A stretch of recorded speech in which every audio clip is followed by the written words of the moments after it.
Naam, shukrani za pekee zije kwako Witness Ngalawa kwa kuweza kutupitisha katika habari za michezo na burudani. Lakini pia wewe mtazamaji ambaye umeweza kututazama na kufuatilia taarifa yetu ya habari ya kutwa nzima leo, mimi sina la ziada, ni kushukuru kwa kuweza kuwa nasi na mwisho wa habari yetu ya kutwa nzima leo. Mimi ni Fatma Hassan na kuacha na utabiri wa hali ya hewa kwa saa 24 zijazo.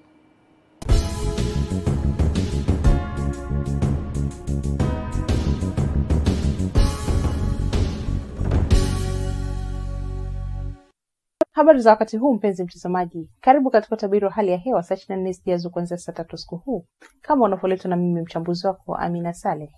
Kwa siku huu ni matarajio yetu kuwa maeneo yote nchi yetu yanatarajiwa kuwa makavu na kiwango cha chini cha joto kinatarajiwa kuwa nyuzi joto 10 katika mkoa wa Njombe.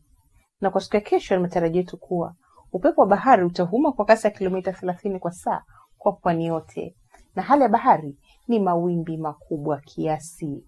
Katika ziwa Victoria, ziwa Rukwa na ziwa Nyasa, upepo unatarajiwa kuvuma kwa kasi ya kilomita 20 kwa saa, na hali ya ziwa ni mawimbi madogo. Na katika ziwa Tanganyika, upepo unatarajiwa kuvuma kwa kasi ya kilomita 10 hadi 20 kwa saa, na hali ya ziwa ni mawimbi madogo.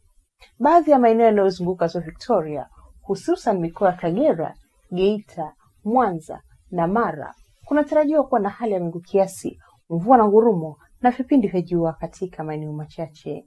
Na hali hii inatarajiwa kujitokeza katika mkoa wa Kigoma.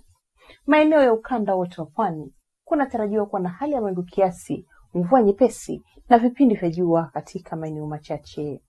Na maeneo mengine ya nchi yaliyosalia yanatarajiwa kuwa makavu yenye mawingu kiasi.